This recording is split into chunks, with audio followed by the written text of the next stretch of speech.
Gente querida, eu espero que tudo esteja bem com vocês. Está começando neste momento e você tem a honra de prestigiar, ouvir e ver o primeiro episódio do podcast Luteranices. Luteranices é um podcast de alma luterana. Neste podcast nós vamos discutir coisas do cotidiano, conversar sobre arte, cultura, religião, política, economia, os mais variados temas, sempre de um jeito crítico e, ao mesmo tempo, contextualizado. E, claro, sem perder um certo espírito otimista que permeia essa identidade luterana, que faz parte aí de cada uma de nós. E neste episódio agora, nesse episódio de estreia, eu vou ter a honra de conversar com Rodolfo Guedes Neto. Gente, vocês não fazem ideia do quão difícil foi combinar uma agenda com esse homem. Então, está aqui comigo Rodolfo Guedes Neto, que é professor, pesquisador, pastor, pai. E eu tinha dito que o que define não é essa série de P's, mas o fato de ser musicista. Daí ele disse para mim que não é musicista, mas um aventureiro na música. Tudo bem, Rodolfo? Tudo bem, Yuri. Boa tarde, muito prazer. Então, tu não te define como músico, como é que é isso? Não, nunca tinha pensado nisso, porque nunca planejei ser músico e nem me preparei, né, formalmente, né, fazendo algum curso, fazendo uma formação musical, né. A formação que eu tive era aquela de rotina nas escolas, né, que eu frequentei. Muito bem. Então, na verdade, né, a gente começou ali dizendo, tu é pastor, aliás, no teu site, né, porque a gente deu uma olhada no teu site antes de começar, tem o site rodolfoguedes.com, né, .br, o nome vai estar certo depois na descrição aqui do vídeo, na descrição do áudio que vocês estiverem ouvindo, mas lá tu te define principalmente como pastor. Se você fosse, Rodolfo, fazer agora assim, um pequeno retrospecto, uma pequena avaliação, qual é a identidade que salta assim aos olhos? É o pastor? É o professor? É o pesquisador? É o pai? É uma mistura disso tudo? Como é que tu te definiria assim? É uma boa pergunta.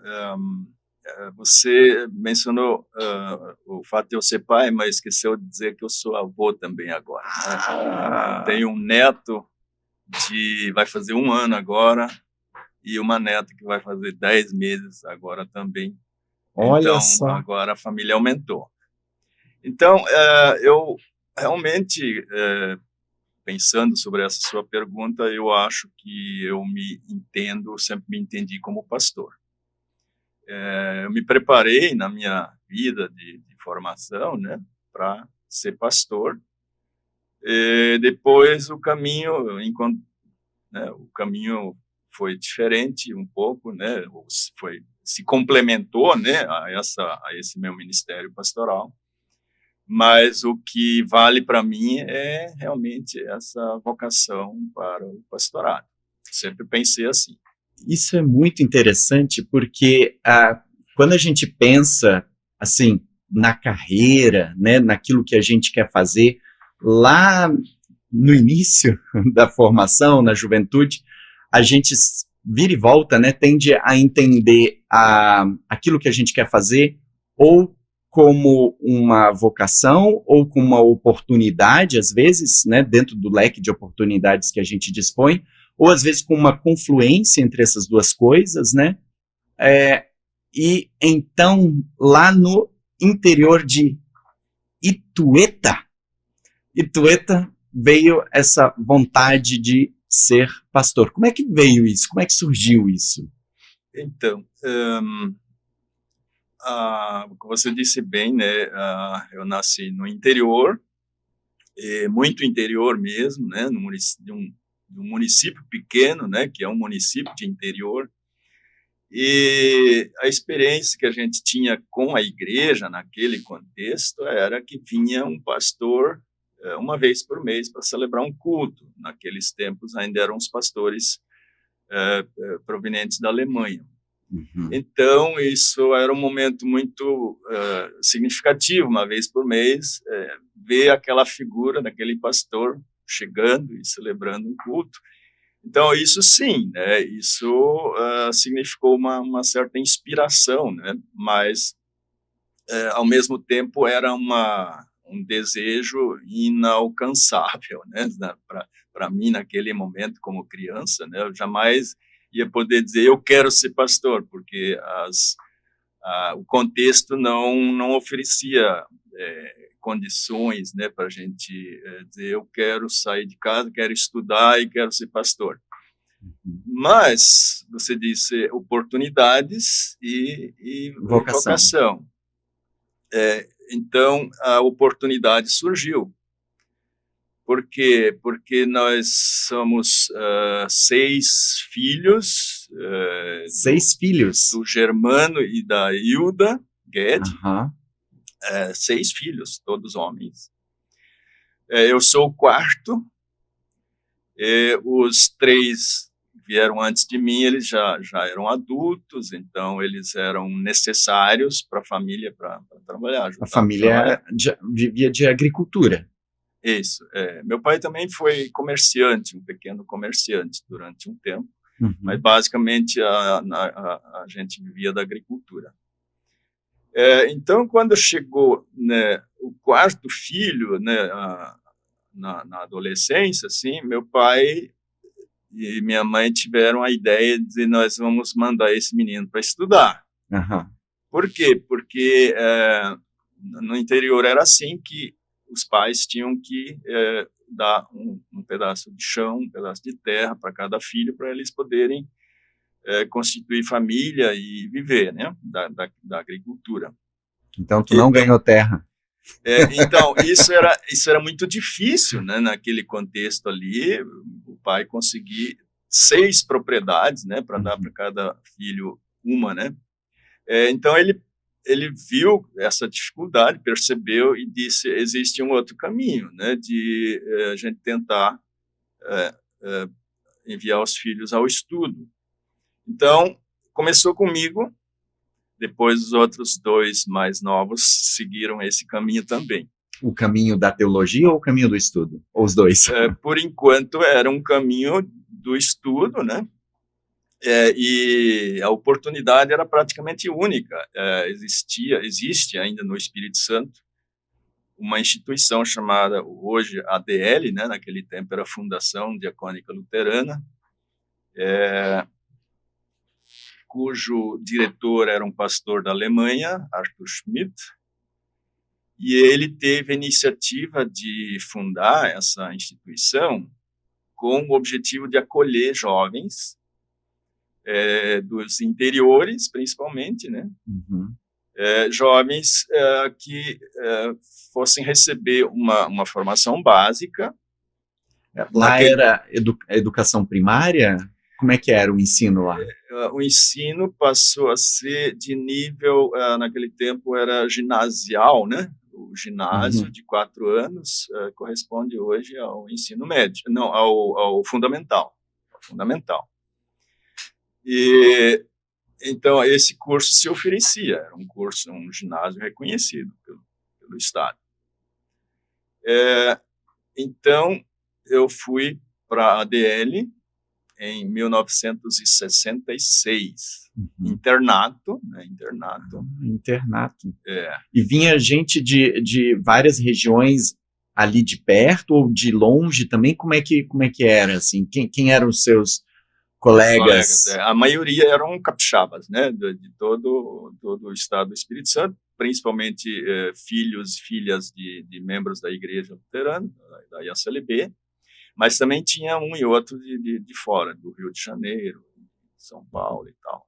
Mas era uma escola voltada para famílias luteranas. Basicamente, Uhum. Gradativamente foi se abrindo também para qualquer pessoa interessada. Mas nos inícios era basicamente isso, e o objetivo era de oferecer uma formação básica para que esses jovens, essas jovens pudessem retornar para suas comunidades e ali fazerem um papel de liderança. Até se usava a expressão de ajudantes dos pastores, né? Iam assumir tarefas como ensino confirmatório, culto infantil e presbitério, essas coisas, né? Aí isso realmente acontecia com a maioria recebia essa formação e retornava para suas comunidades de origem. Só que algumas pessoas diziam, eu quero mais, eu quero ir adiante. E foi o meu caso também, né? Eu concluí ali o ginasial, e tive vontade de seguir os estudos. E aí sim, daí começou a nascer essa ideia de que ir adiante para quê? Para estudar o quê, né? Uhum. Eu nunca consegui imaginar um outro caminho a não ser o caminho dentro da igreja, né? Dentro da IACLB. A presença da igreja é muito forte ali naquela região, e Tatueta é Minas Gerais, mas é divisa com o Espírito Santo, né? Isso. Então, os meus pais migraram do Espírito Santo, de Laranja da Terra, para essa região, para além do Rio Doce. O Rio Doce ali faz a divisa entre Minas e Espírito Santo, naquele trajeto. E eles atravessaram o Rio Doce e foram para essa região ali de Santo Antônio, Rachapau, como é o nome daquela Rachapau. Rachapau, a minha comunidade de origem. E ali é Minas, e a sede do município ali é Itueta. Mas a sede da paróquia hoje fica em Baixo Guandu, que é no Espírito Santo. Então é uma paróquia que tem comunidades do lado de lá e do lado de cá, né? Em Minas e no Espírito Santo. Sim, a região ali, principalmente do Espírito Santo, tem uma concentração muito considerável de pessoas ligadas à IACLB. São muitas comunidades, paróquias, o povo gosta da igreja, frequenta a igreja, valoriza a igreja, então isso realmente continua sendo até hoje assim. E a região basicamente é constituída por pessoas que vieram da Europa, assim, de migrantes? Sim, a maioria ali são pomeranos, descendentes de pomeranos.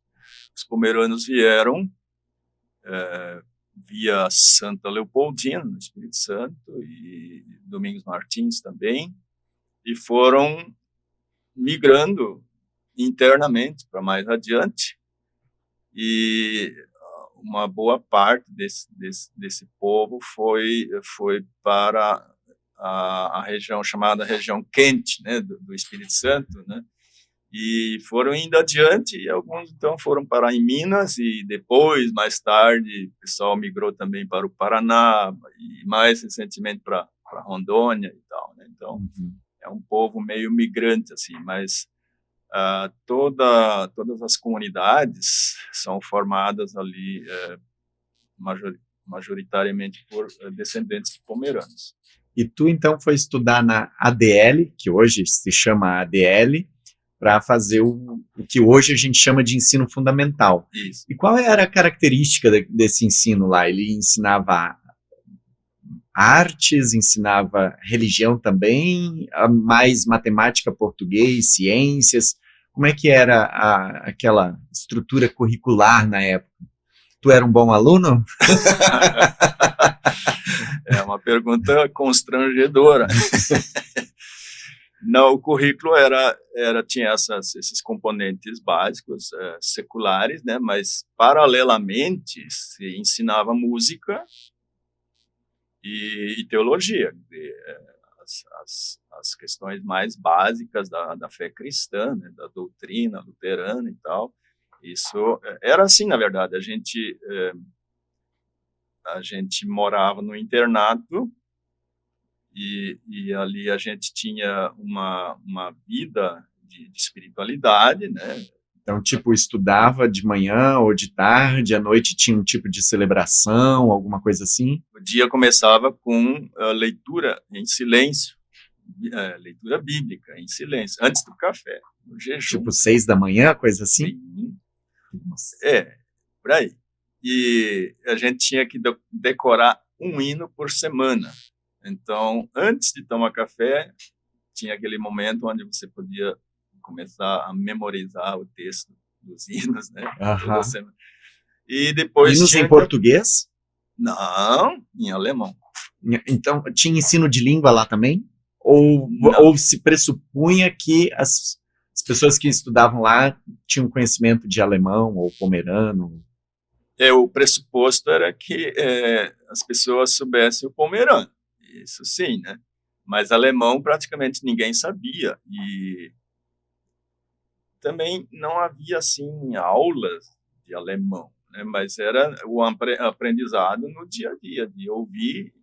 Aliás, ninguém podia se dirigir ao diretor em outra língua, a não ser alemão. Então, tinha que, Nossa. nem que tivesse que decorar a frase que queria falar, mas naquele momento era alemão.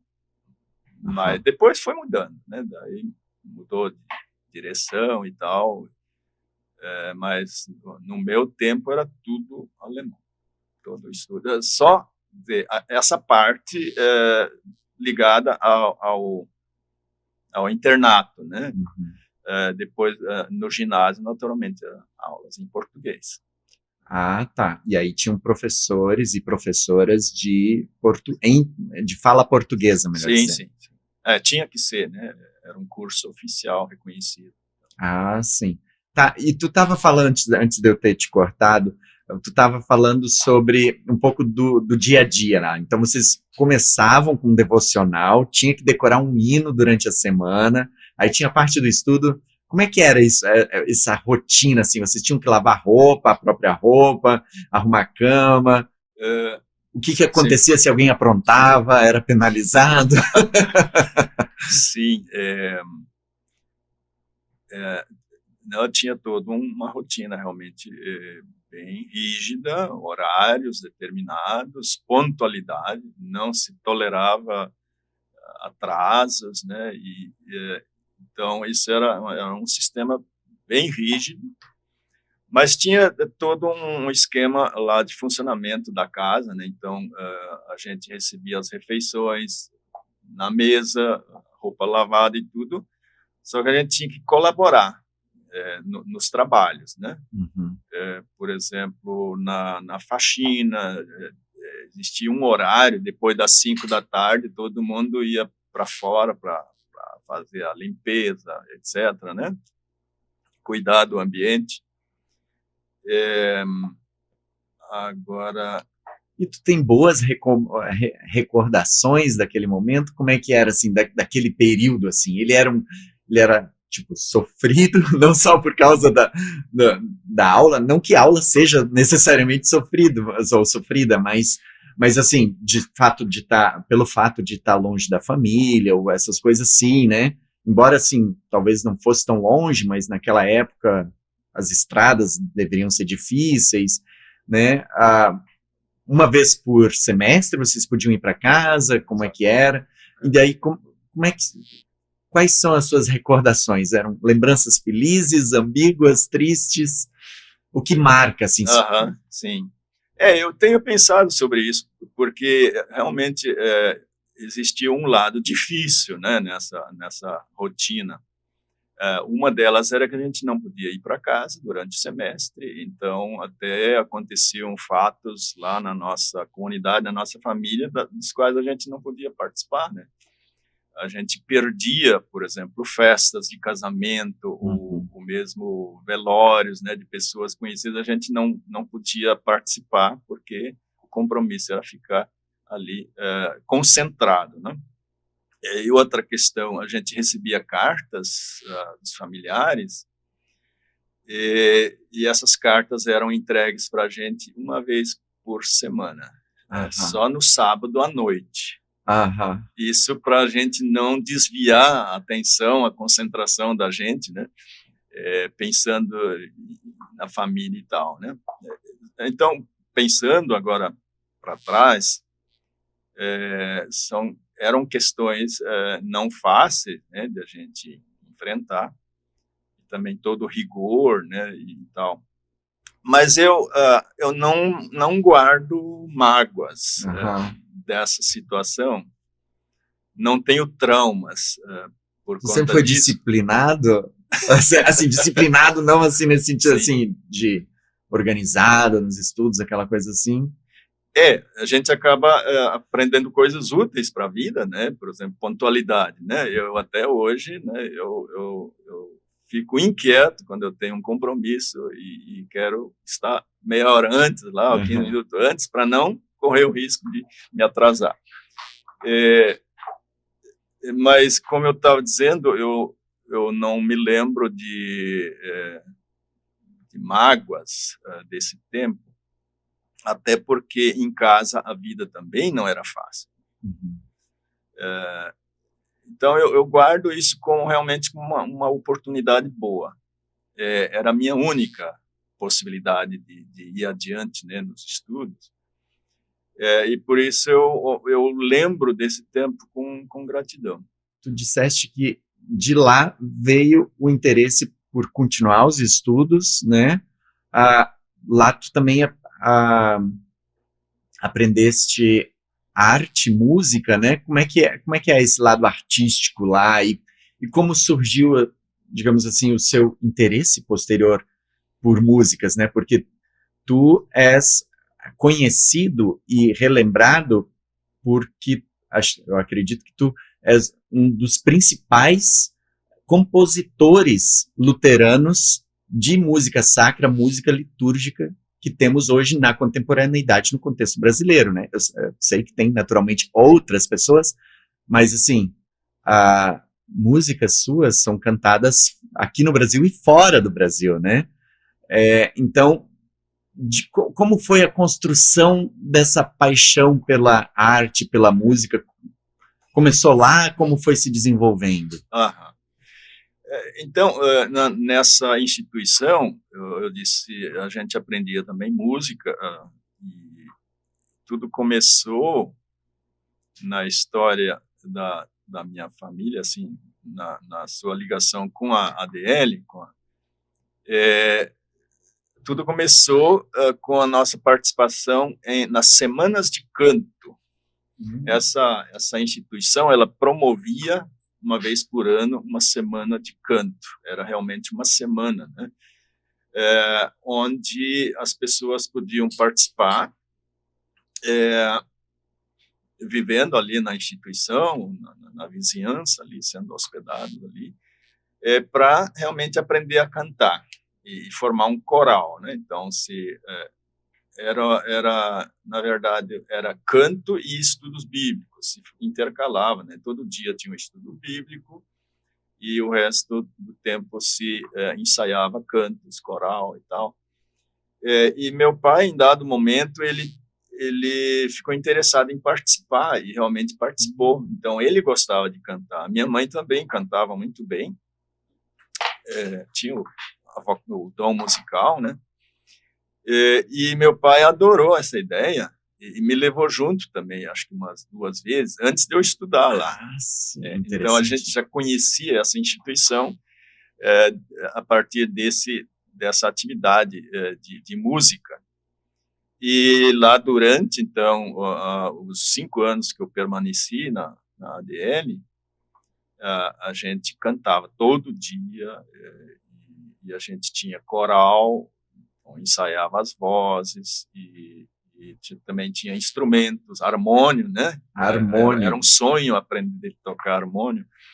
Então, essa iniciação começou ali, e a vontade também de aprender mais em música, e continuou depois em Ivoti, onde eu fiz, então, meu ensino médio, que na época era chamado de segundo grau. Então, da ADL, na continuidade dos estudos, tu foste para Ivoti. Isso. por que Ivoti, né? Também é uma pergunta, porque de repente você está no interior do Espírito Santo e vem estudar aqui No Rio Sul, Grande né? do Sul. É porque, entre mentes, o fundador da instituição lá, ele se despediu, voltou para a Alemanha, e outros o sucederam, e esses eram brasileiros.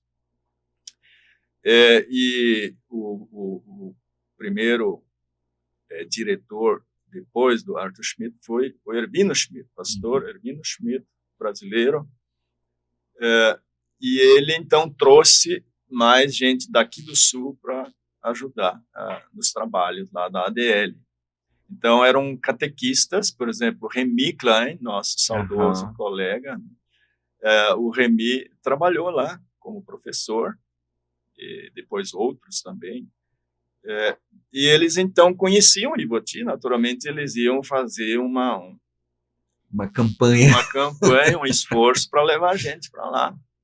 E nos ofereceram essa oportunidade. Então, 3 colegas e eu aceitamos o desafio e viemos. Em 1970, final de 70, né? Viemos fazer o 2º grau de 3 anos, que era a magistério. O 2º grau de magistério. E aí, sim, Ivoti também, então, a música sempre foi muito forte, e lá a gente recebeu realmente aulas de música e de instrumentos musicais. E como foi a logística, né? Porque, tipo assim, tu estavas com vontade de continuar os estudos. Aí como é que se deu essa relação com os familiares, quando tu disse assim, eu vou, não vou para Vitória, eu vou para um pouco mais longe, eu vou até o Rio Grande do Sul estudar lá, né? E como é que funciona toda essa organização também de subsistência, né? De subsídio ali para essa transição? Foste de um internato para depois outro internato, né? Isso. Então, o que era mais significativo para minha família é que a perspectiva era de que eu um dia seria pastor, né? Isso então, já estava na tua cabeça e automaticamente na deles. Naquele momento, sim, porque a primeira opção seria retornar para a minha comunidade de origem, desde a ADL, né, com aquela base e tal. No momento que eu me decidi a seguir, então, aí já, né, apareceu essa ideia de que isso é para não voltar mais para a roça, né? Isso é para ir adiante e ser alguém na vida, né?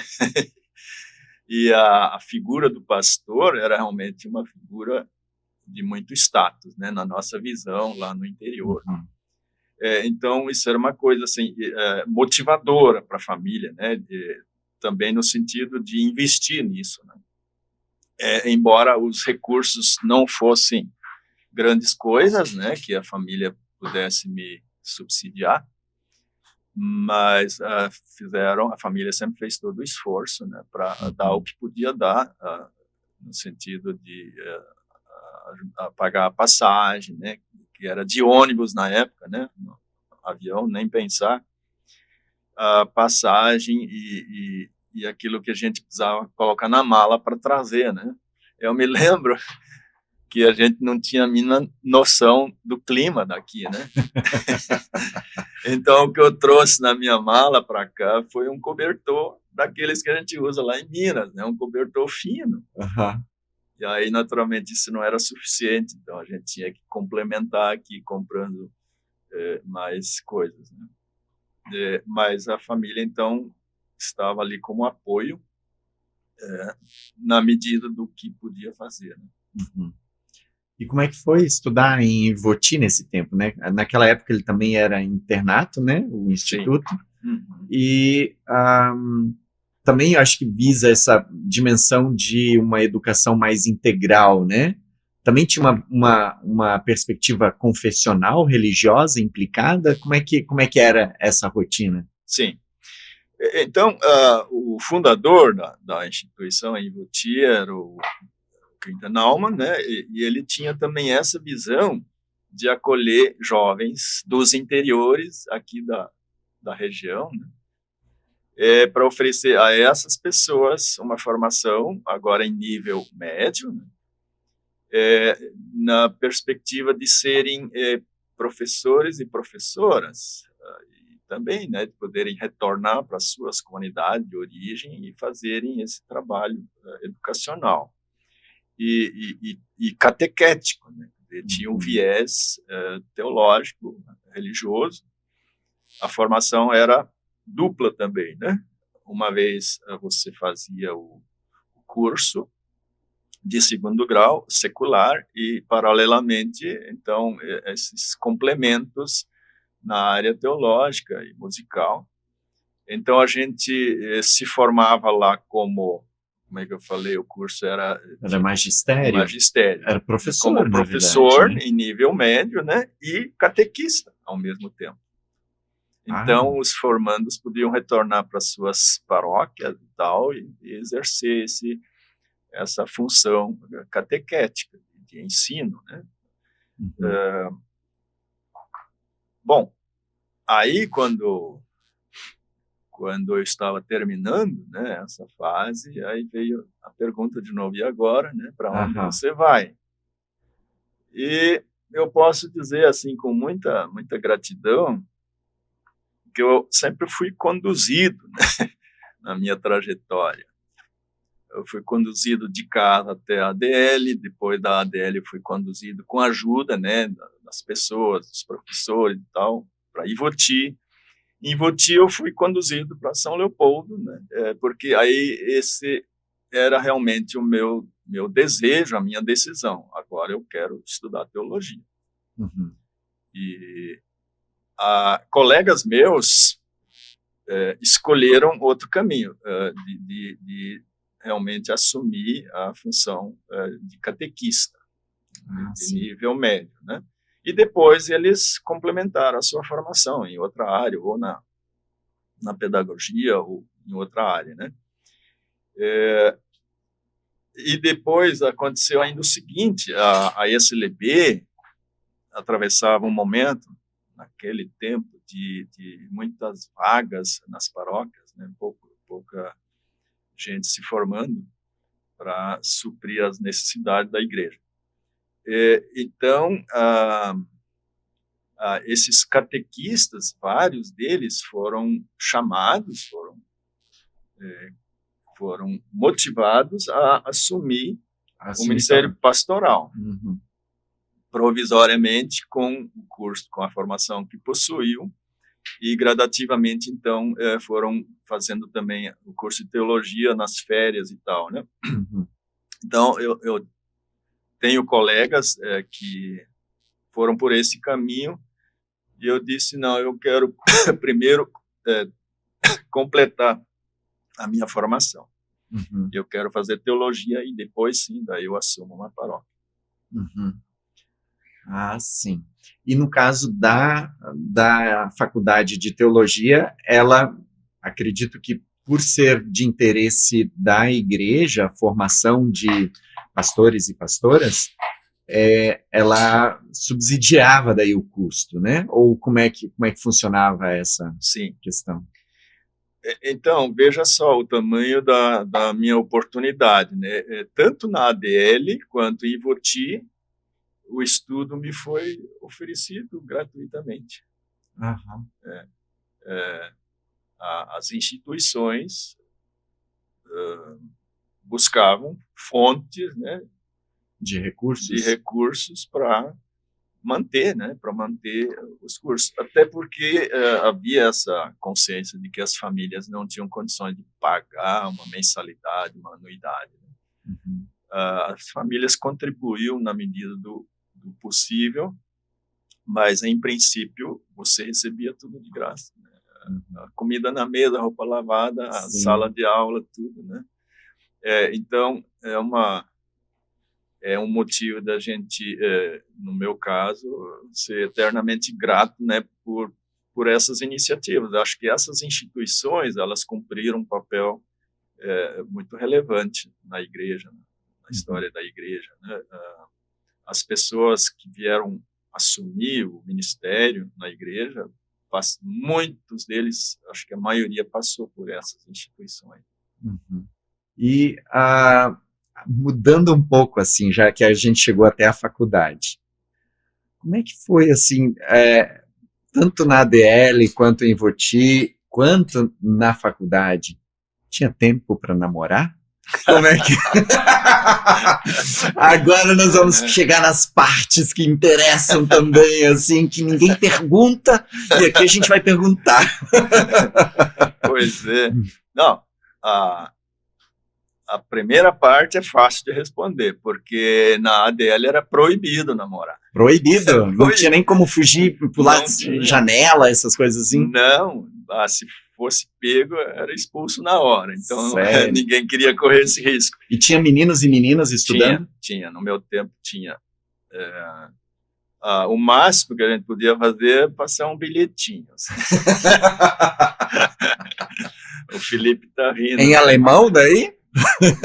Não. Aí a gente se comunicava em português.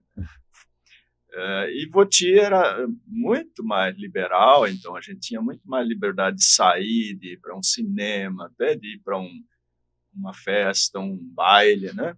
Uhum. A gente estranhou demais essa liberdade. Meus colegas e eu, a gente estava acostumado com um regime fechado de internato, né? De repente a gente tinha toda essa liberdade. E aí a gente era ensinado a fazer uso dessa liberdade com responsabilidade. Então, isso foi muito bom. Também na teologia, né, a mesma coisa, você não tinha mais ninguém te vigiando, né, para ver o que você estava fazendo, né? Você tinha que assumir a sua responsabilidade, né, dentro desse ambiente livre. Uhum. E como foi essa fase? Foi interessante assim? Foi. Não,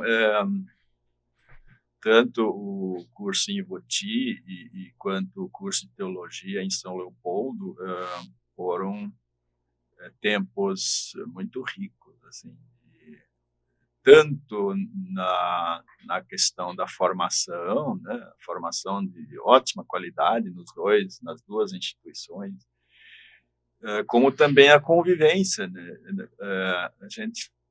A gente convivia como colegas, amigos e irmãos, praticamente, a gente formava uma família, né? A gente fazia as refeições em conjunto, imagina,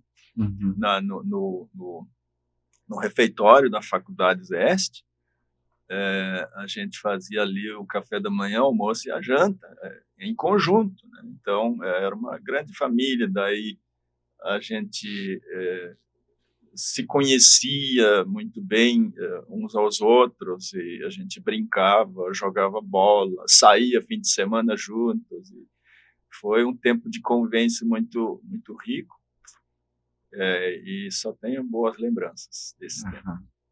E na faculdade de teologia, então, ali vocês também tinham aulas com professores e professores, eu acho que majoritariamente, em língua alemã, em português, já era português. Como é que é esse processo, digamos assim, de, vamos chamar assim, de nacionalização do estudo de teologia? Sim, no momento que eu iniciei meus estudos na teologia, isso foi em 74, ali já era tudo em português, todas as aulas em português, embora com professores vindos de fora, especialmente da Alemanha. Então, ali a situação se inverteu, eram os professores que tinham que aprender o português e não os alunos aprender o alemão, né? Então, é como você diz, um momento de nacionalização, né?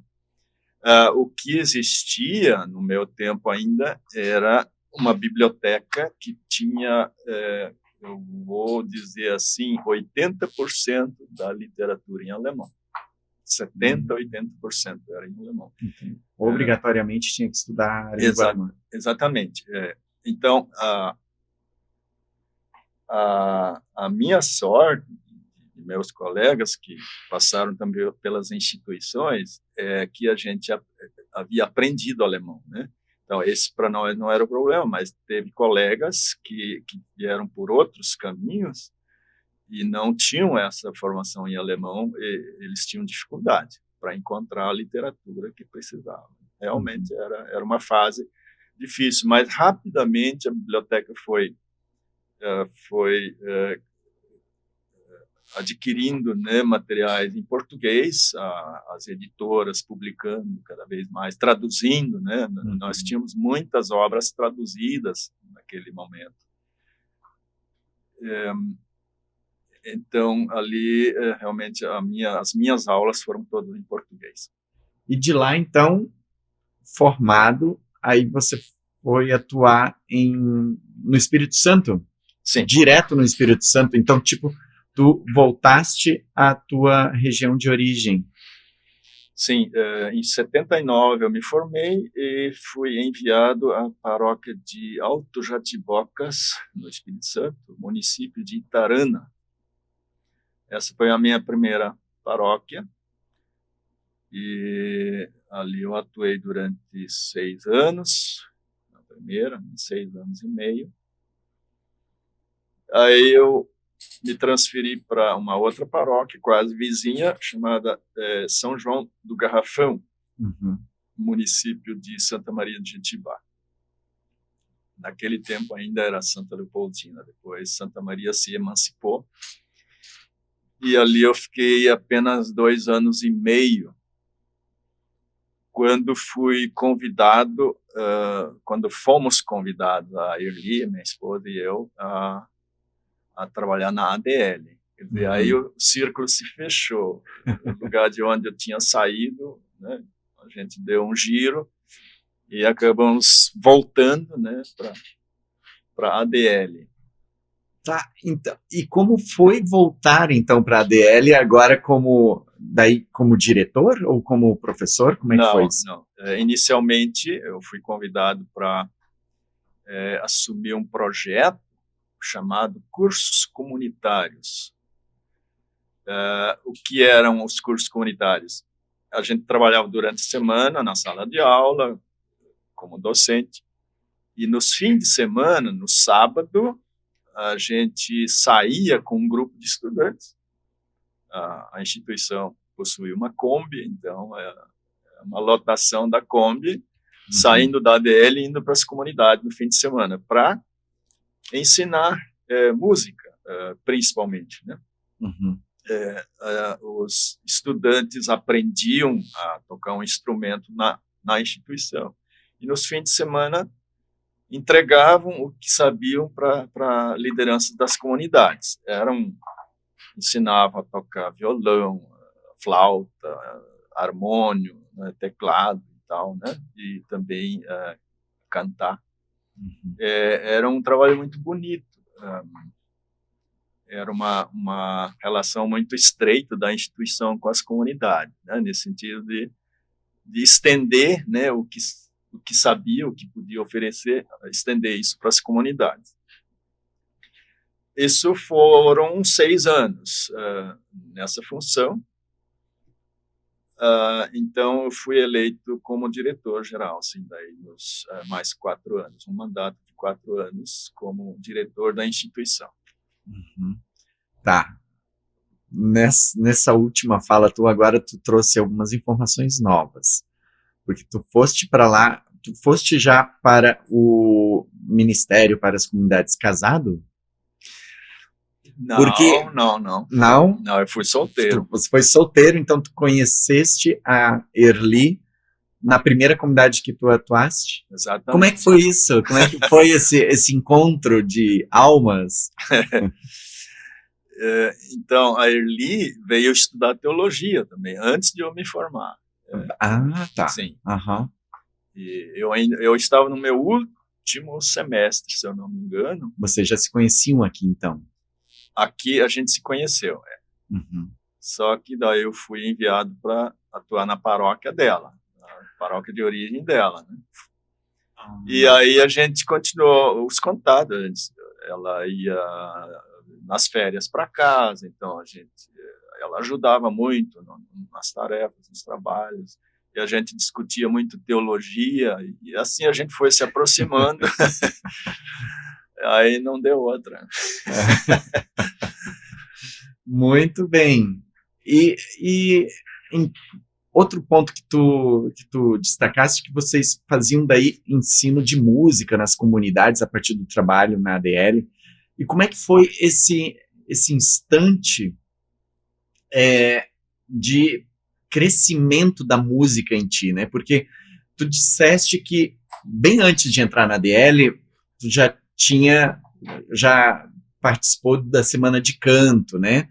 Na ADL, então já tinha essa relação com a música. E como é que ela foi se desenvolvendo ao longo aí da tua caminhada? Como é que... Sim. Então, já na minha primeira paróquia, eu me lembro que eu inventei de compor algumas músicas. Aliás, tem que começar antes. Já aqui na Faculdade Zeste, enquanto a gente vivia aqui, também no internato, né?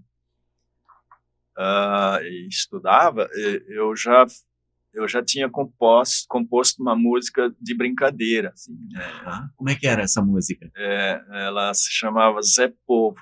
Zé Povo? Zé Povo.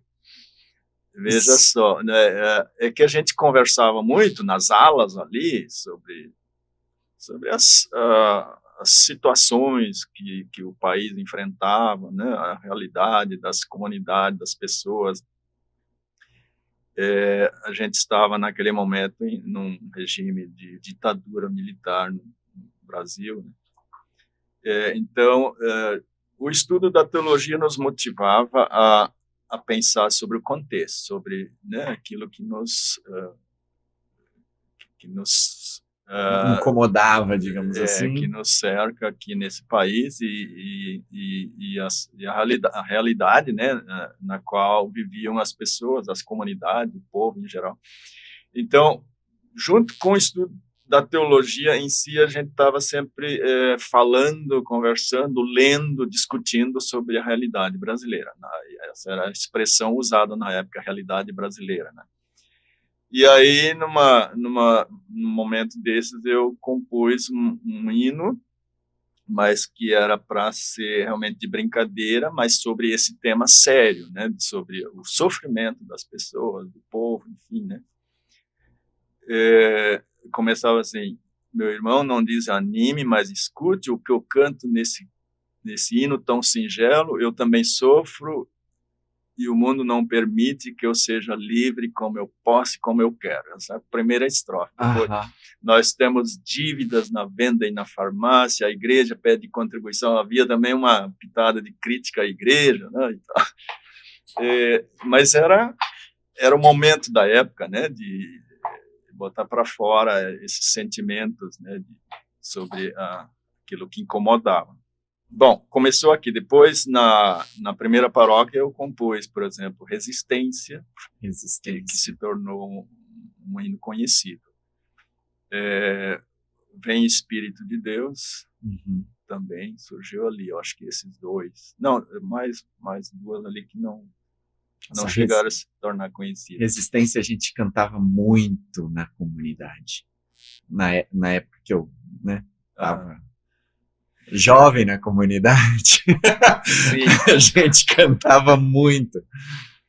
Então, voltando agora para a ADL, essa segunda fase, ali a gente queria dar continuidade a essa tradição de cantar do hinário, né, os hinos tradicionais, traduzidos do alemão e tal, que são hinos muito bons. Era o hinário mais antigo, né, o primeiro, e a gente achava que esses hinos eram tão bons, tão ricos, teologicamente tão coerentes e tal, que a gente tinha que manter isso, né? Mas aí a gente foi confrontado com a seguinte situação. Os jovens, a maioria adolescentes ainda, eles não gostavam desses hinos. Não pelo conteúdo, mas pela melodia, né, pelo ritmo. Eles não aderiam a esse nosso pensamento de que a gente deveria conservar, manter, né, essa tradição. E aí o pessoal começou gostava mais de cantar os hinos, na época a gente chamava hinos jovens, né? Tinha um ritmo mais interessante e tal. E acompanhados de violão. Não demorou muito que dois irmãos estudantes trouxeram para dentro da ADL alguns instrumentos de uma banda que eles tinham. Eles tinham criado uma banda lá na comunidade deles. Trouxeram e começaram a ensaiar hinos sacros com aquela banda. Aí pronto. Ninguém mais segurou, praticamente a gente teve que guardar o inário, né, antigo e dar a palmatória de, olha, os jovens querem isso é bom também, isso é bonito, né? Mas eram outras músicas ou as músicas do inário reinterpretadas com outro ritmo, outro gingado? Não, eram músicas novas que iam surgindo na época, né? O trabalho com jovens na IACLB já tinha um repertório, né, de músicas mais brasileiras, mais modernas, como se dizia, né? E os jovens queriam cantar essas músicas. A gente manteve essa tradição de meditações matutinas, né? Toda manhã a gente começava o dia com uma meditação, depois do café, não antes. E aí eles queriam cantar com violão e tal. E aí surgiu essa situação em que a gente podia também compor, né? E coincidiu com uma época em que na IACLB se oferecia o Festival Nacional de Música Sacra, o Musisacra. E coincidiu que nesses tempos onde os jovens estavam nos convencendo de que é bacana tocar com guitarra, com contrabaixo, com bateria e tudo, acompanhar essas músicas, coincidiu que nós fomos desafiados a participar de um Musisacra com músicas inéditas. E aí, então, começou esse desafio de compor. Bom, se a gente quer participar, a gente vai ter que compor, né? Vamos ter que criar alguma coisa. Ali, então, começaram a surgir músicas, a diaconia surgiu lá, nós fomos criando e fomos participando, né? O festival começava também em nível regional, então, conseguimos passar do nível regional, vamos para nacional, né? Chegamos a participar com alunos da ADL de 2 musisacras, um em Joinville e o outro em Marechal Cândido Rondon, no Paraná. Isso foi um incentivo para todos nós lá, né? Mas é bom, porque daí a gente encontrou outros compositores, tipo Edson Ponick, o Cláudio Kupka. Então, aí isso fez muito sentido a gente participar, e isso foi um ânimo, uma motivação assim, para a gente continuar criando músicas. Então, alunos criaram músicas, outros colegas professores lá criaram. E nesse contexto, vocês também formavam logo bandas, grupos musicais. Então, tipo assim, dentro desse contexto da música na igreja, sempre tinha um grupo musical junto, né? Eu sei que o grupo mais recente que tu participa, que tu é responsável, é o Anima, né? Como é que foi, assim, quais foram esses grupos que passaram por ti, que caminharam junto e foram se consolidando? Sim, foram basicamente dois grupos, né? Na ADL ainda, a gente criou um grupo chamado Espaço. Espaço. e chegamos a gravar um CD e tal. Então, e essas músicas desse CD se tornaram bastante conhecidas porque são úteis, né? Uma música gravada, ela tem a sua utilidade para várias coisas, vários trabalhos na igreja, principalmente programas de rádio, né? Então, alguém quer fazer um programa de rádio, precisa de uma música, precisa estar gravada, e aí, tem um CD, aí vamos... E isso foi, então, o trabalho lá na ADL ainda, e depois a gente veio para cá, São Leopoldo, para a Faculdade Este,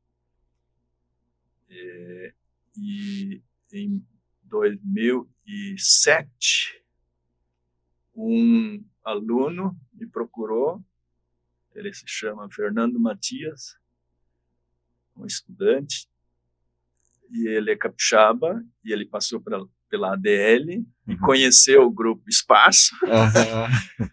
Ele disse, professor, vamos criar um grupo aqui? Falei, vamos. E a partir daquele dia, então, foi nascendo o grupo Ânima.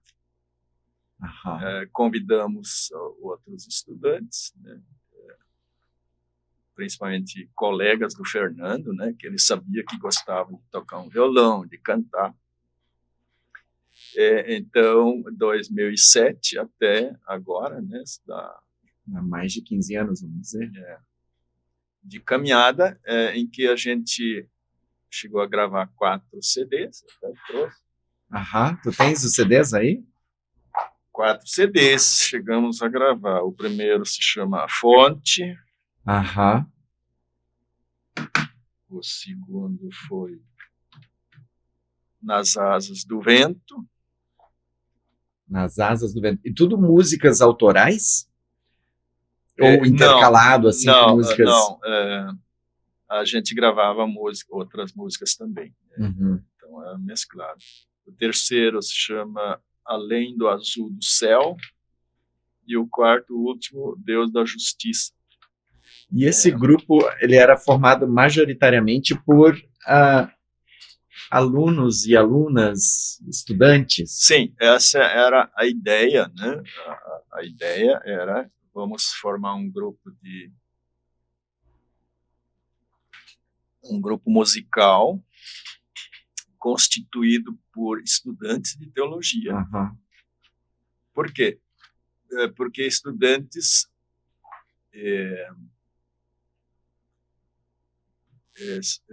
as comunidades para as quais a gente era convidado a cantar, elas acolhiam muito bem estudantes de teologia, porque se identificavam com essa causa, né? Esses jovens, essas jovens estão ali se preparando para serem ministros ou ministras da IACLB.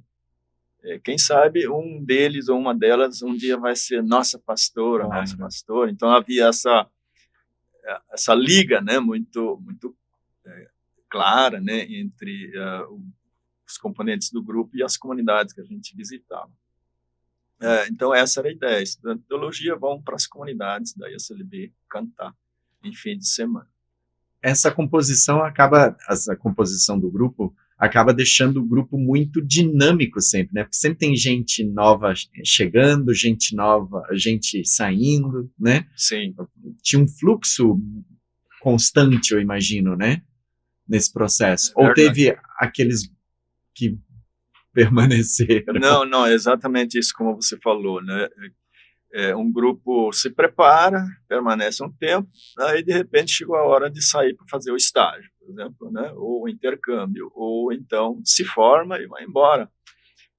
É um lado complicado, porque aí a cada momento você tem que começar a ensaiar novamente todo aquele repertório com pessoas que estão ingressando no grupo. Por outro lado, tem essa dinamicidade, né? Mais gente tendo oportunidade de participar e tal, né? E tinha um limite de participação, assim, de composição do grupo, tipo, 10 pessoas, 3 baixos, 2 guitarras, X vozes, ou ia de acordo com o interesse das pessoas? Como é que era essa organização musical do grupo?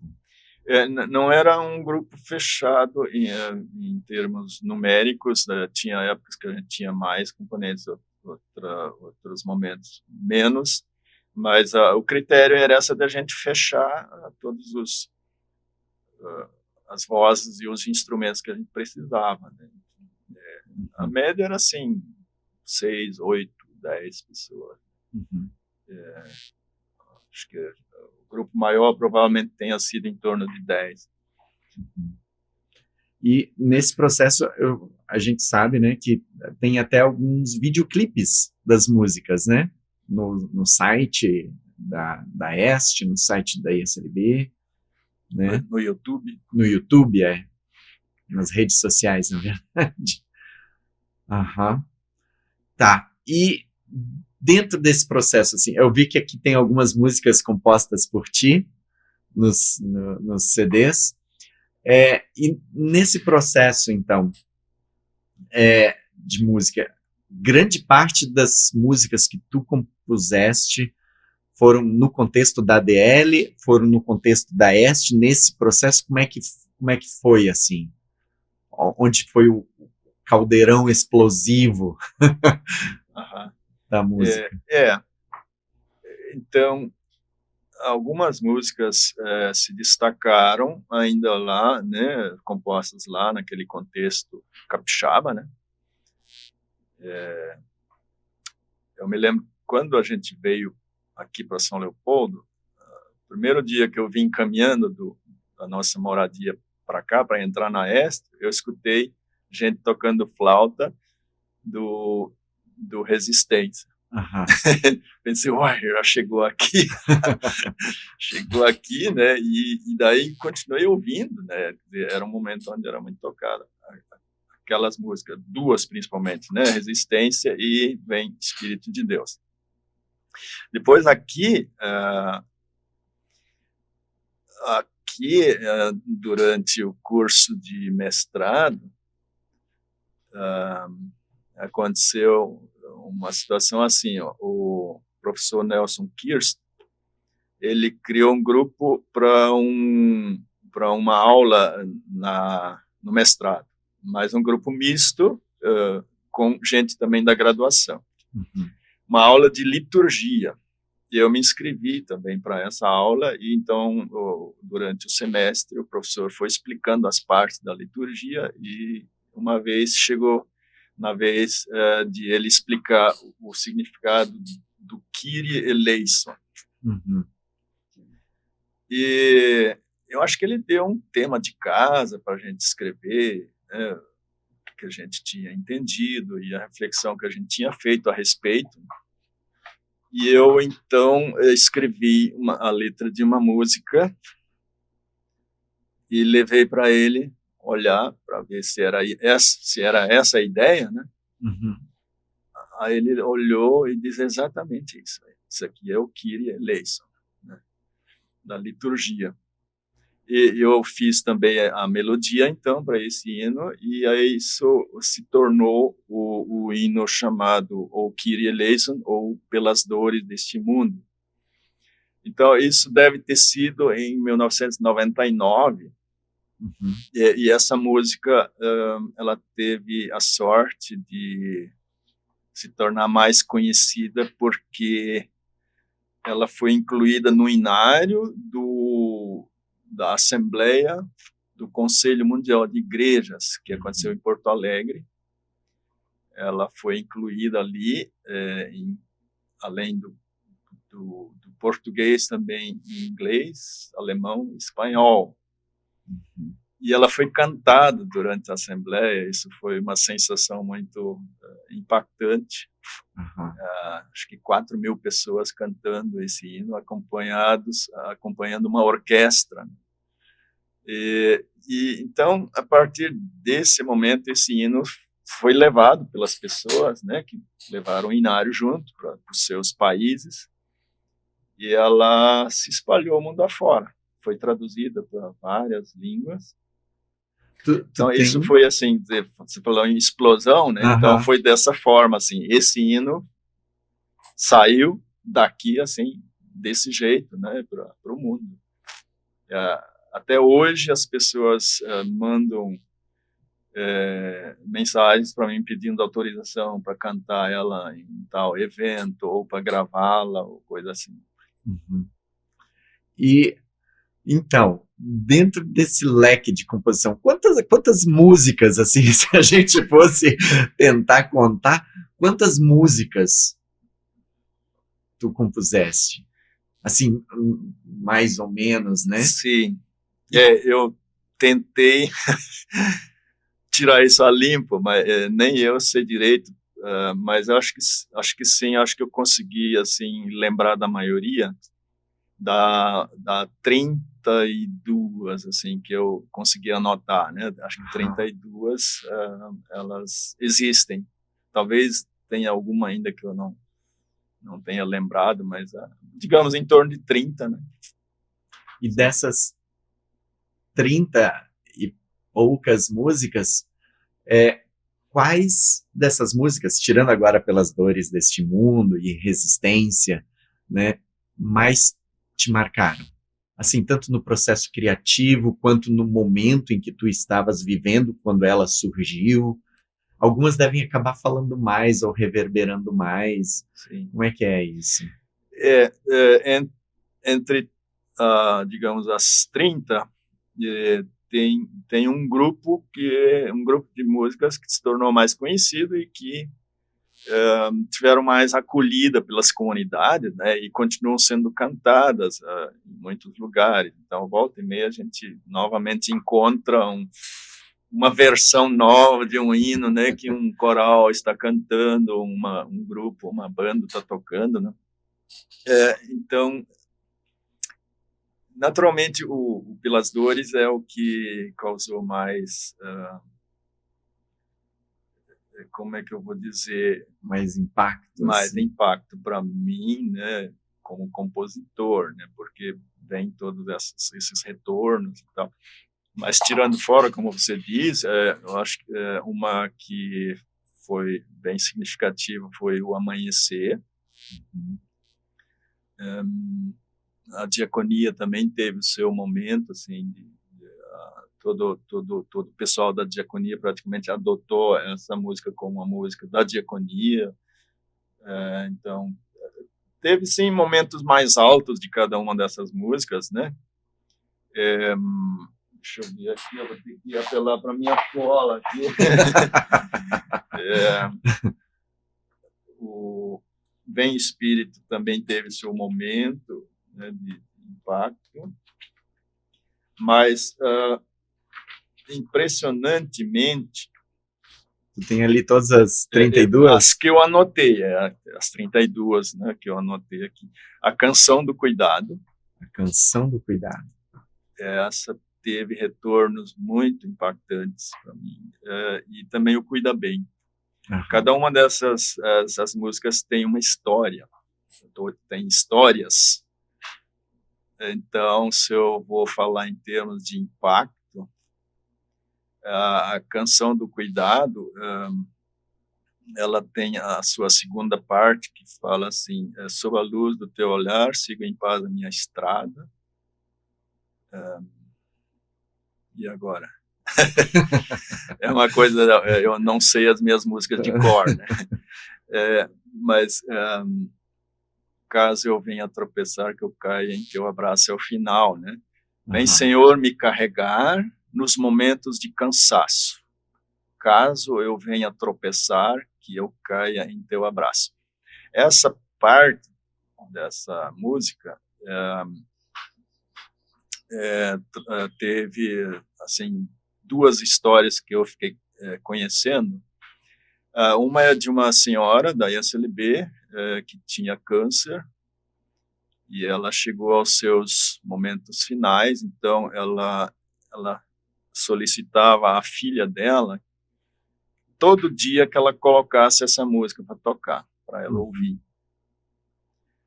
E aí teve um dia em que ela pediu novamente: filha, coloca de novo aquela música para tocar. E enquanto ela ouvia a música, ela adormeceu, se despediu.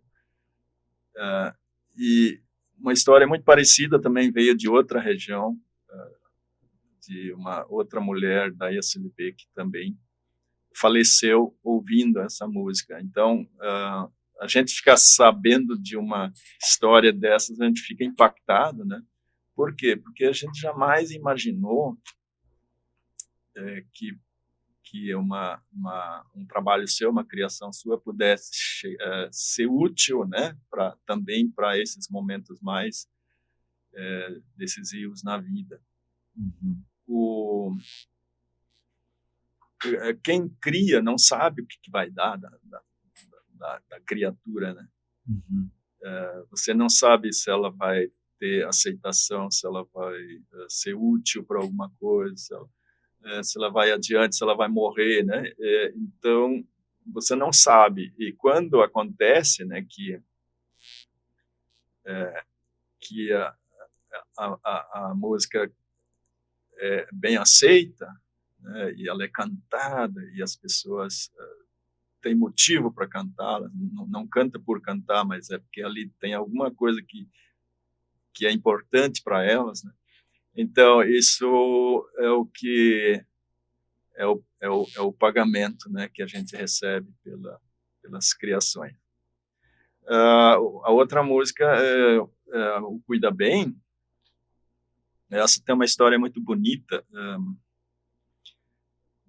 Nós temos aqui em São Leopoldo a instituição chamada Pandorga, uma instituição que cuida de crianças e adolescentes com autismo, assim, o nome.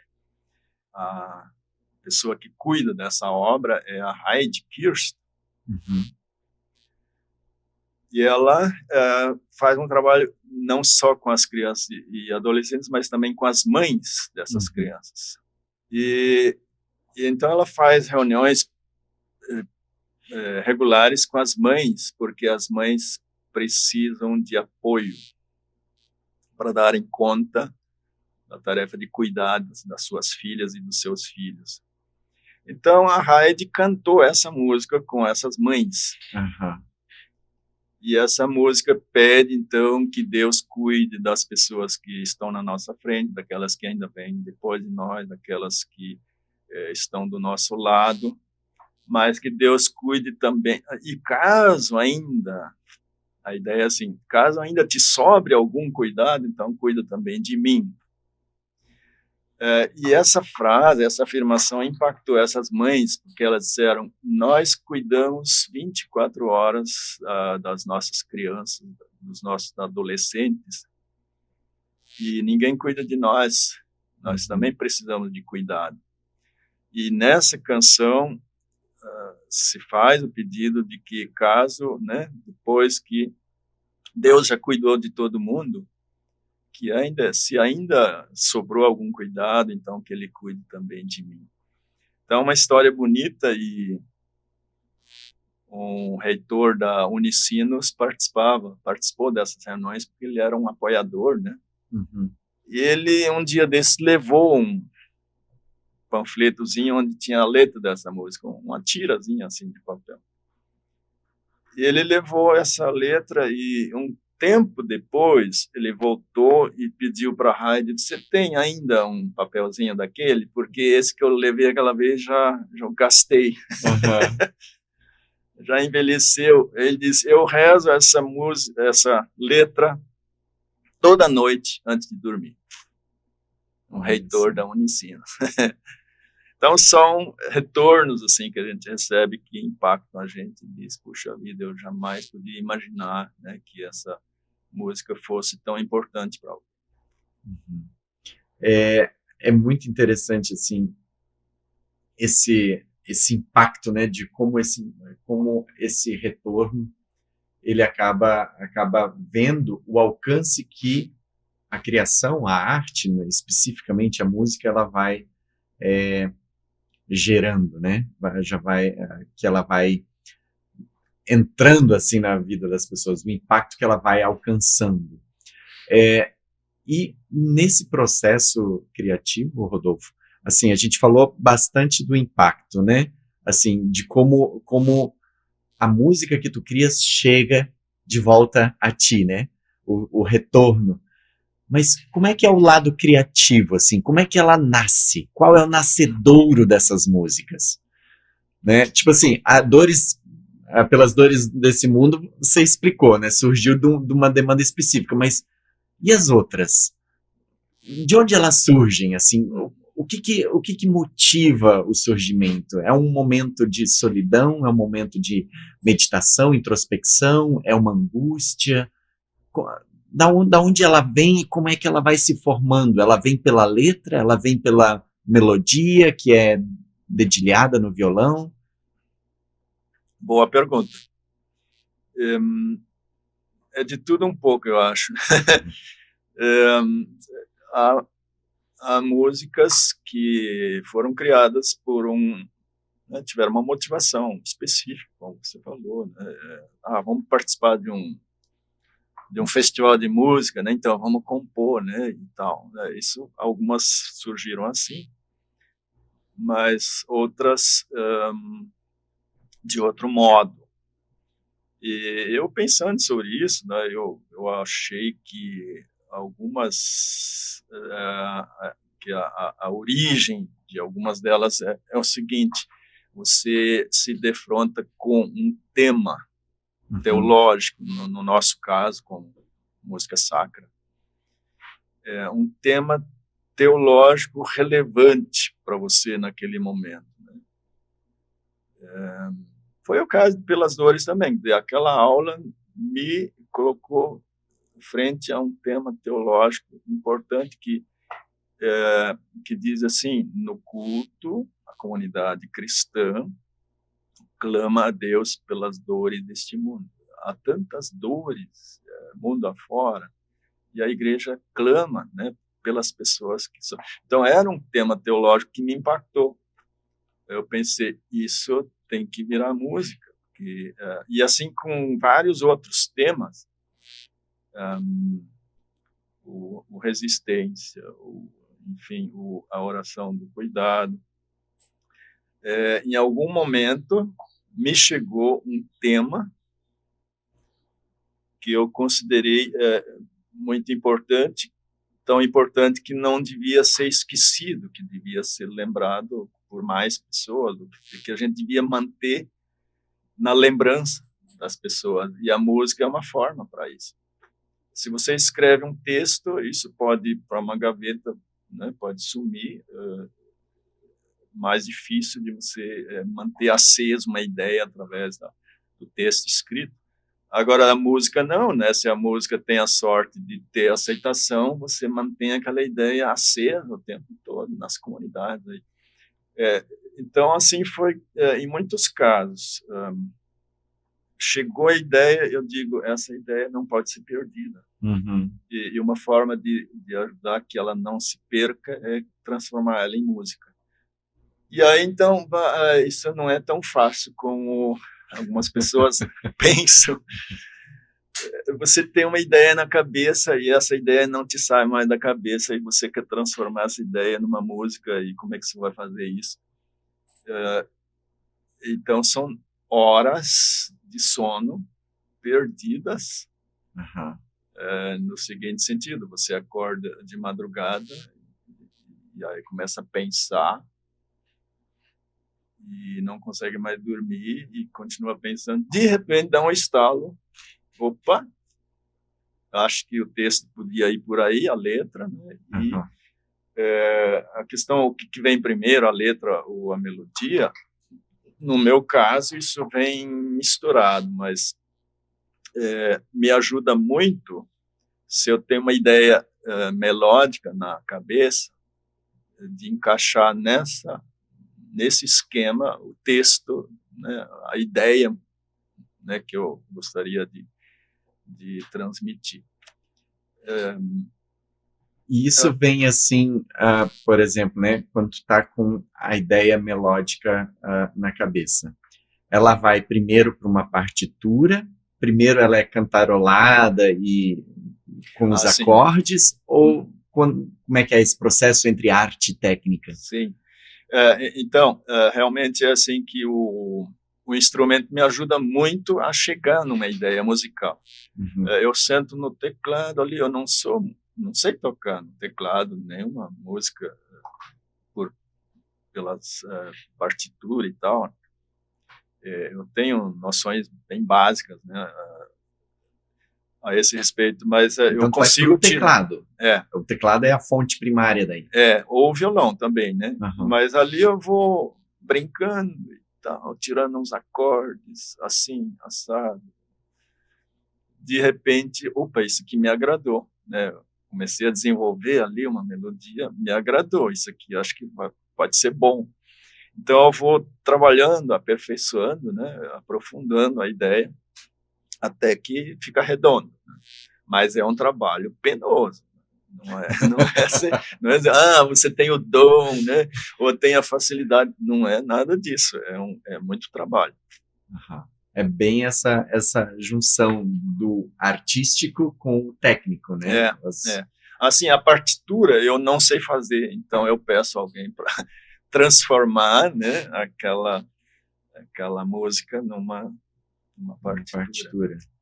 Aí a gente mesmo tem que pagar. Se isso também for uma pergunta, você ganha alguma coisa com isso? Eu ganho trabalho e pago ainda as fotocópias, as partituras e etc. E as referências musicais? Porque quando a gente cria uma música, a gente tem um repertório que faz parte da gente, né? E que, de alguma forma, a gente traduz, assim, quais são as suas referências musicais? É tipo assim, um pagode, um sertanejo, um rock?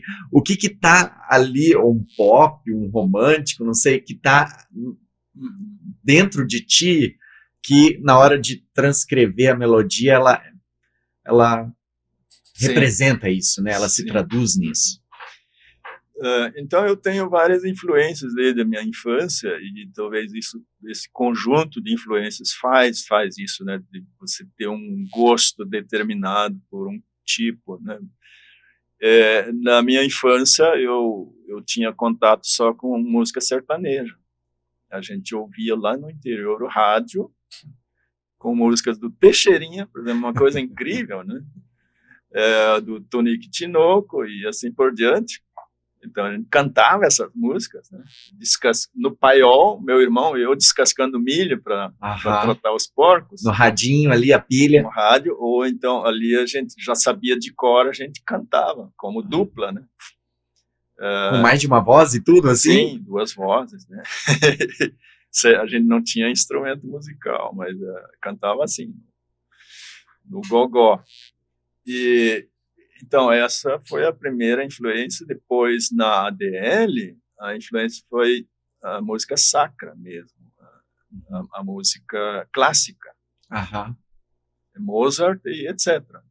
A gente tinha audições de música clássica toda semana. E era o diretor, então, que gostava, né, que achava que isso era uma boa... eram bons valores que ele podia transmitir para seus alunos, e a gente, então, passou a gostar da música clássica mesmo. Até hoje, eu tenho momentos que eu preciso ouvir a música clássica. Depois, em outros momentos, então, também as músicas populares do Brasil aqui, né? Roberto Carlos também, como alguém capixaba. Capixaba, que compõe músicas românticas. Então acho que o romântico, né, em algumas músicas aparece um pouco, né? É que assim a maioria das músicas assim que eu conheço, elas são muito leves de se cantar, né?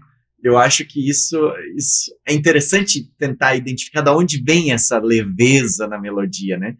Que faz um contraponto com aquele ritmo um pouco mais pesado que vem de uma tradição mais medieval, vamos dizer assim, da musicalidade luterana, né?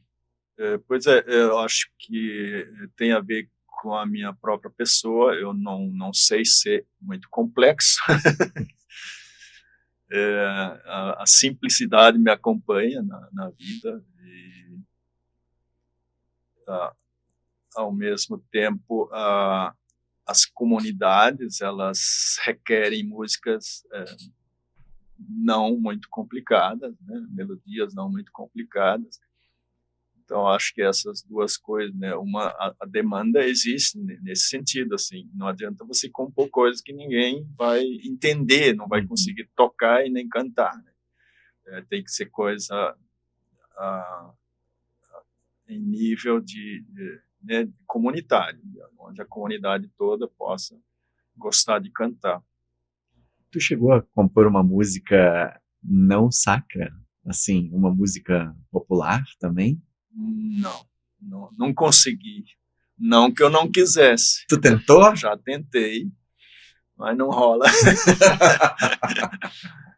Eu achei que tu tinha conquistado a Erli por meio de uma música, assim, Já um violãozinho.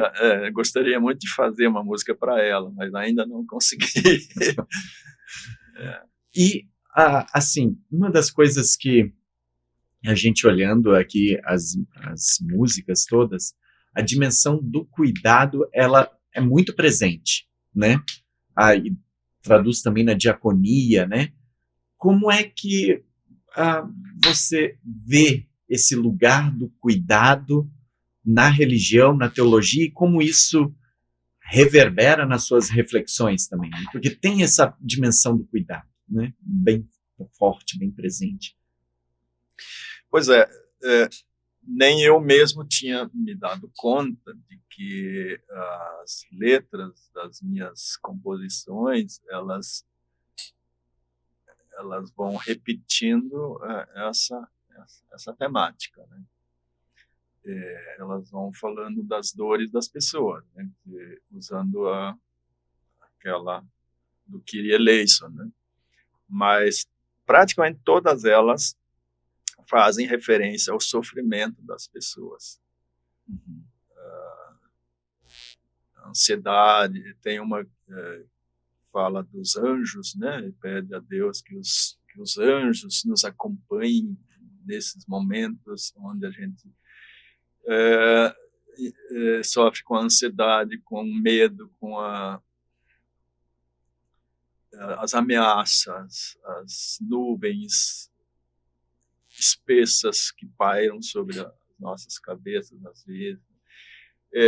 Então, isso é uma constante praticamente nas minhas músicas, nem eu tinha me dado conta disso. E foi interessante eu descobrir. Eu sou bastante movido, então, nas minhas composições, movido por essa ideia. Né? A gente tem que falar do cuidado, porque há muitas pessoas sofrendo. Esses dias eu li um teólogo dizendo exatamente isso. Eu não sabia que há tantas pessoas sofrendo nesse mundo. E o sofrimento não só em sentido material, de pobreza e tal, né? Doença física, mas também a doença mental, a doença psíquica. Ansiedade, estresse, angústia. Exatamente. Então, há muita gente sofrendo mundo afora, né? E ao redor de nós. Né? O sofrimento é o motor da teologia? Pois é, agora você foi direto à cruz, à teologia da cruz. Então, eu também me dei conta de que a teologia da cruz me impacta muito mais do que eu podia imaginar em tempos atrás. Então, essa é a base da nossa teologia. Lutero diz que quem não contempla a teologia da cruz não é um teólogo verdadeiro, uma teóloga verdadeira. E por quê? Se Deus foi tão sensível em relação, né, ao sofrimento da humanidade, fazendo com que o seu próprio filho mergulhasse nessa dor da humanidade, né, nessa angústia, então é difícil imaginar outra teologia que não que não valorizasse o cuidado das pessoas que sofrem. É a missão da igreja, é a diaconia da igreja. E esse foco no serviço, né, na teologia que se traduz em serviço, ela apareceu também daí no teu mestrado, no teu doutorado, né, porque foi o foco, a tua preocupação também foi essa depois na pesquisa, né? Como é que foi esse processo, assim? Pois é, na pesquisa a gente chega ao momento em que a gente tem que escolher o tema, né, da pesquisa, e eu vim da ADL para cá determinado a aprofundar a pesquisa em diaconia. Então isso já estava bastante decidido, né? O meu interesse era, já que na ADL eu estava atuando, né, nessa área, e eu senti necessidade de me aprofundar. Então, no mestrado foi uma busca por mais conhecimento, mais profundidade nessa área da diaconia. Depois, no doutorado, eu queria continuar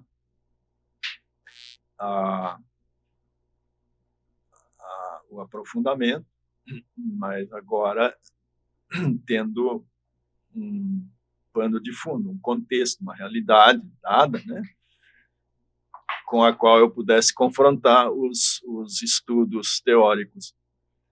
E então, a decisão recaiu sobre a pesquisa do povo afro-brasileiro e a sua trajetória de sofrimento, novamente, né, sofrimento. E, teologicamente, então, desenvolvi a pesquisa sobre as comunhões de mesa. A mesa como lugar, como espaço de acolhimento, de saciação da fome física, mas também da sede de comunhão, né? Comunhão de aceitação das pessoas que são diferentes, mas que fazem parte da comunhão, né, das criaturas de Deus. Então, Rodolfo, para a gente ir encerrando, assim, né?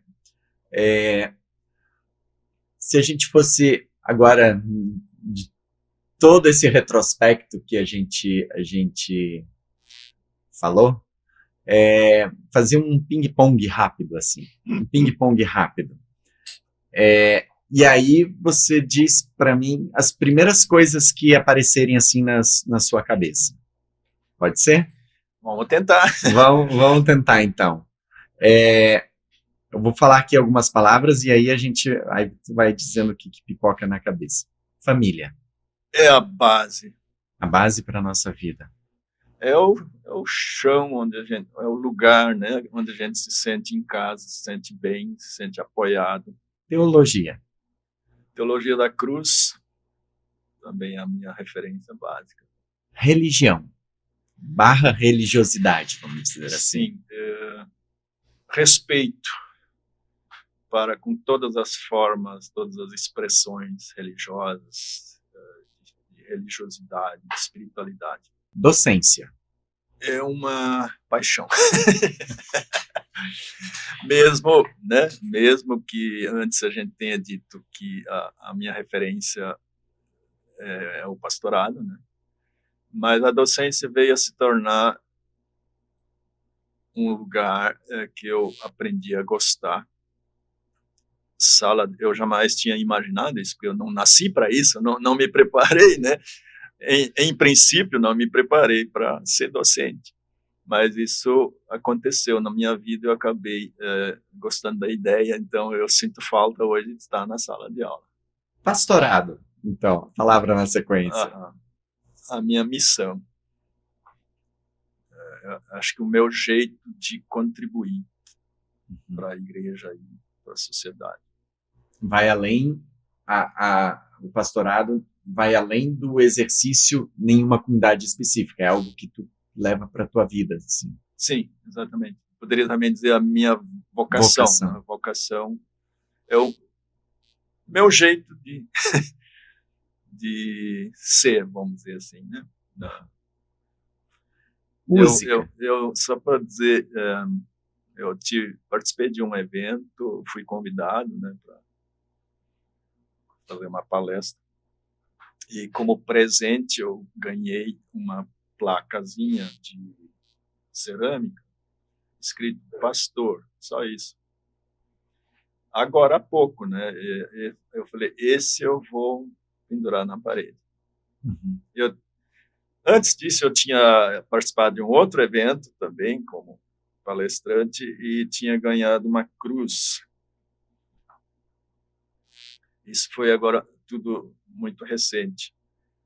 Uma cruz de uma madeira específica lá da Amazônia, madeira vermelha. Quando eu ganhei essa cruz, eu falei, essa eu vou pendurar na parede, porque eu não penduro qualquer coisa nas paredes, né? Tem tanta possibilidade de ir pendurando, né? Mas quando eu ganhei a cruz, eu disse, essa eu quero colocar na minha parede. E quando eu ganhei essa plaquinha de pastor, vou colocar mais debaixo da cruz. Uhum.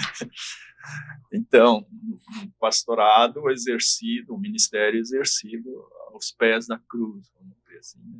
Com isso, eu termino a minha vida profissional, digamos. Eu estou me aposentando e eu vou ainda deixar isso na minha parede ali por algum tempo, ou até o fim. Música. A música é o que me tornou uma pessoa mais conhecida do que pastor e mais conhecida do que docente. Eu fiz de tudo para fazer um bom pastorado, fiz de tudo para fazer uma boa docência, mas nada disso me trouxe muito retorno, vamos dizer. E a música, surpreendentemente, então, onde eu estou, as pessoas fazem referência às minhas criações musicais. Pai. Procuro fazer bem esse papel, nem sempre consegui, porque na nossa vida profissional o tempo que a gente tem para a família é limitado, né? Então isso é uma pena. Então eu penso principalmente naquela fase onde as crianças eram ainda pequenas, né? A gente devia ter dado mais tempo, devia ter tido mais tempo, né? Isso, então, é um ressentimento que a gente leva, acho que é de todo pai, de toda mãe, né? Eu podia ter dado mais atenção, mais tempo. Mas a gente vai tomando consciência disso, vai amadurecendo e vai recuperando também as coisas. Agora, com os netos, um neto e uma neta, né? Então, avô, a outra palavra. É tudo de bom. Não tem outra coisa a dizer, é muito bom. Última palavra. Sonho. Eu estava pensando esses dias, né? Sonhos a gente tem muito na infância e na adolescência, e depois na vida adulta a gente vai conseguindo realizar ou não os sonhos, né? Mas chega um momento onde a gente não tem mais como perspectiva realizar um sonho profissional, né? Em nível profissional. Onde a gente, de repente, está consigo mesmo. Agora não preciso mais fazer o papel de pastor, de paróquia, né? Não preciso mais fazer o papel de docente de uma instituição.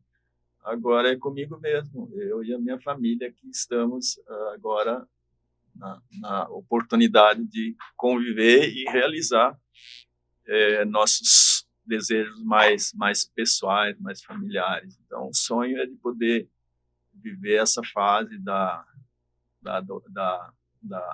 aposentadoria e do envelhecimento, né? Viver essa fase com saúde e podendo viajar um pouco, podendo fazer mais aquilo que nunca podia fazer porque não tinha tempo. Isso inclui também composições e, quem sabe, escrever um texto sobre o cuidado. Para variar. Muito bem. E agora sim, para encerrar, que mensagem, que recado tu deixaria aí para as pessoas que estiveram nos acompanhando até agora, nos ouvindo até agora, nos vendo até agora?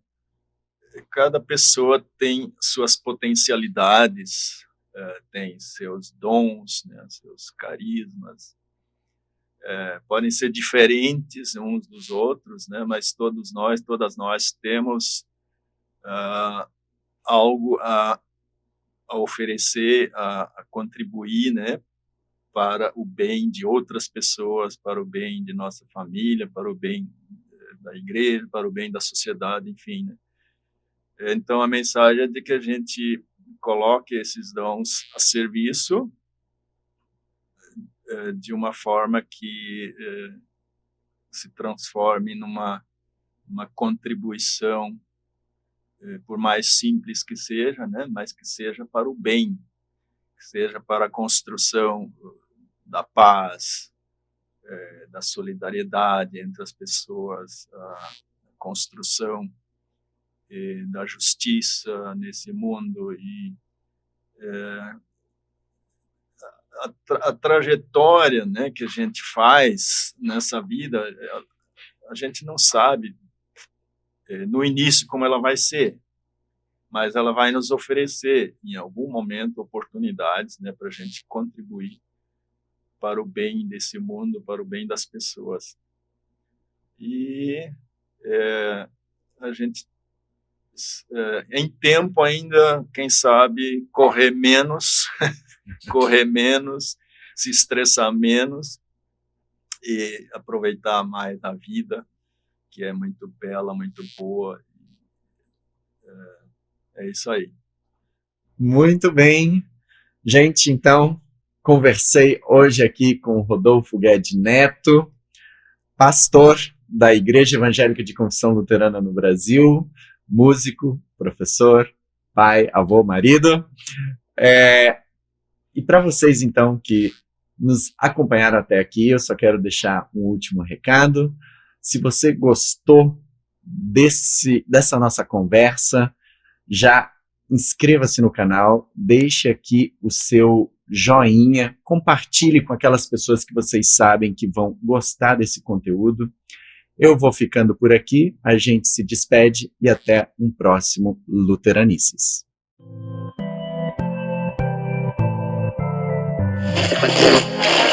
Turn down for what?